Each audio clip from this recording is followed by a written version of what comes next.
నెల్లూరు జిల్లాలో బ్రిటిష్ హయాంలో నిర్మించిన కట్టడాలలో కనగిరి రిజర్వాయర్ చెరువు ఒకటి.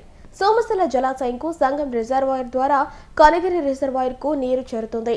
ఇలాంటి కల్పతరువు అటు ఆక్రమణలతో కుషించుకుపోతుంటే అందులో ఉన్న మత్స్య సంపద పక్కదారి పడుతుంది. దీన్ని సంరక్షించాల్సిన మత్స్యశాఖ అధికారులు మామూళ్ల మత్తులో తూలుతూ జోబీలు నింపుకుంటూ మత్స్య సంపదను సంరక్షించలేకపోతున్నారు. దీంతో ఆదాయానికి గంటిపట్టంతో పాటు మత్స్య సంపద కనుమరుగవుతోంది. నెల్లూరు జిల్లాలో బ్రిటిష్ హయాంలో నిర్మించిన కట్టడాలలో కనగిరి రిజర్వాయర్ చెరువు ఒకటి. సోమశిల జలాశయంకు సంగం రిజర్వాయర్ ద్వారా కనగిరి రిజర్వాయర్ కు నీరు చేరుతోంది. ఇలాంటి కల్పతరువు అటు ఆక్రమణలతో కుషించుకుపోతుంటే అందులో ఉన్న మత్స్య సంపద పక్కదారి పడుతోంది.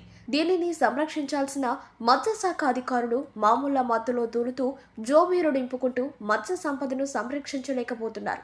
దీంతో ఆదాయానికి గంటిపట్టంతో పాటు మత్స్య సంపద కనుమరుగవుతోంది.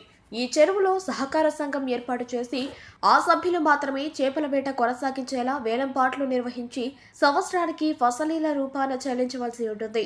ఇప్పటికే 1434, 1435వ ఫసలీలు చెల్లించలేదు. దీంతో పాటు జూలై, ఆగస్టు మాసాలలో చేపలు గుడ్లు పెట్టే సమయం కావడంతో మత్స్యశాఖ అధికారుల నుంచి ఈ 2 మాసాలు చేపల వేట నిషేధమని ప్రకటన వెలువరిచారు.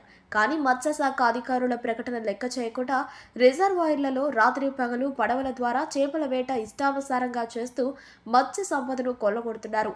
సంబంధిత అధికారులు ఈ వైపు చూసి చూడనట్లు వ్యవహరించడంతో వీరి వేట 3 పువ్వులు 6 కాయలుగా సాగుతోంది. మత్స్యశాఖ అధికారి పొట్టయ్య విచ్చలవిడిగా అక్రమంగా చేపల వేటలు కొనసాగుతున్నా ఆయనకు స్థానికులు ఫోన్ చేసి తెలియపరిచినా పట్టించుకున్న దాఖలాలే లేవు.